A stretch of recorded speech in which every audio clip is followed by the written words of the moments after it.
5 ប្រភេទដែលស្ត្រីគួរតែដឹងសម្រាប់អ្នកដែលគាត់ត្រៀមយកកូនឬអ្នកដែលគាត់កំពុងតែចង់បានកូនលឿនចាអញ្ចឹងវីដេអូនេះល្អបំផុតអ្នកទាំងអស់គ្នាកុំភ្លេចឃើញវីដេអូនេះ share ទៅមើលផងប្រយ័ត្នបាត់ពេលក្រោយទី1ប្រភេទអាហារពពុះអង់ទីអុកស៊ីដង់មួយយ៉ាងចាដែលនៅក្នុងបន្លែផ្លែឈើពណ៌បៃតងចានៅក្នុងបន្លែផ្លែឈើពណ៌បៃតងគឺល្អបំផុតដោយសារអីវាសម្បូរទៅដោយវីតាមីនក៏ដូចជាវាសម្បូរទៅដោយជាតិដែកចានិងអាស៊ីតហ្វូលិកនៅក្នុងនឹងដែរអញ្ចឹងខ្ញុំណែនាំជូនបងប្អូនទាំងអស់គ្នានៅប្រភេទផ្លែឈើមួយប្រភេទគឺអាវ៉ូកាដូដែលគេហៅថា fiber ហ្នឹងចាគឺវាមាន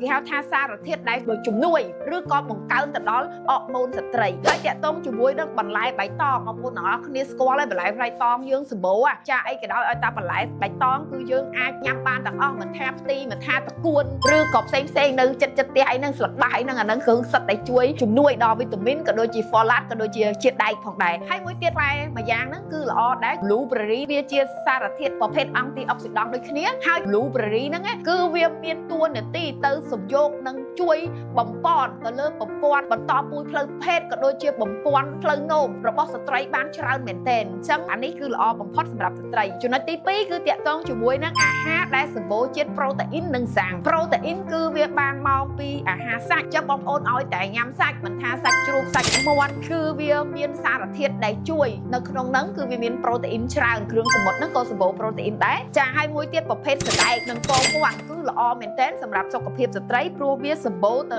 ដោយវីតាមីន D ហើយក៏វាជំរុញនៅក្នុងការបង្កកំណើតបានល្អផងដែរហើយចំណុចទី3នោះវាតាក់ទងជាមួយនឹងគ្រឿងសមុទ្រដែលខ្ញុំនិយាយមុនហ្នឹងចាដោយសារនៅក្នុងគ្រឿងសមុទ្រហ្នឹងវាមានប្រភេទ Omega 3ក៏ដូចជា Selenium ចាអាហ្នឹងគឺល្អដែរសម្រាប់ស្ត្រីចាអញ្ចឹងចំណុចទី4គឺខ្ញុំមកនិយាយអំពី Calcium និងវីតាមីន D ខ្ញុំតែងតែណែនាំឲ្យបងប្អូនទាំងអស់គ្នាកុំភ្លេចញ៉ាំយ៉ាអ៊ូផងពេលដែលយើងត្រៀមយកកូនព្រោះនៅក្នុងយ៉ាអ៊ូហ្នឹងគឺវាមានសារធាតុដែលសម្បូរទៅដោយ Calcium ហើយក្នុងនោះបងប្អូនអាចញ៉ាំទឹកដោះគោក៏ដូចជាវីតាមីន D នេះគឺបងប្អូនទាំងអស់គ្នាអាចរកញ៉ាំបានដែរហើយក៏បងប្អូនអាចទទួលតាមរយៈពេលព្រឹកព្រលឹមរបស់យើងដែលសម្បូរទៅដោយវីតាមីន D ដូចគ្នាហើយទី5ដែលខ្វះមិនបាននោះគឺបរិយាកាសការញ៉ាំទឹកឲ្យបានច្រើនចាការបរិភោគអាហារដែលគេហៅថាវាមានសារធាតុស្រស់ស្រាយដល់ខ្លួនយើងចានៅក្នុងហ្នឹងមានន័យថាម៉េចបងប្អូនពិសាទឹកឲ្យបានគ្រប់គ្រាន់អាច2ទៅ3លីត្រនៅក្នុងមួយថ្ងៃជៀសវាងកាហ្វេស្រាចាបងប្អូនសួរញឹកញយហើយថា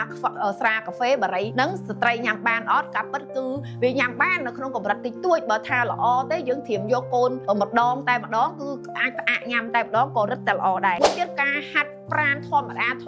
កុំហាត់ខ្លាំងពេកចាដូចជាហាត់យូហ្គាអីផ្សេងហ្នឹងគឺវាអាចធ្វើយ៉ាងម៉េចឲ្យសម្ពាធនិងសម្រួលទៅដល់សរសៃឈាមរត់របស់យើងល្អធ្វើឲ្យអារម្មណ៍យើងស្រស់ស្រាយហើយតុល្យភាពអរម៉ូនយើងហ្នឹងក៏ល្អទៅតាមនឹងដែរអញ្ចឹង5ចំណុចនេះបើសិនជាអ្នកម៉ាក់ទាំងអស់គ្នាធ្វើជាប្រចាំនិងអភិវឌ្ឍជាប្រចាំណាចាវាអាចជួយជំនួយច្រើនទៅដល់សុខភាពយើងផ្សេងមិនថាតែសុខភាពនៅក្នុងការបង្កកំណើតទេសុខភាពអរម៉ូនយើងក៏ល្អ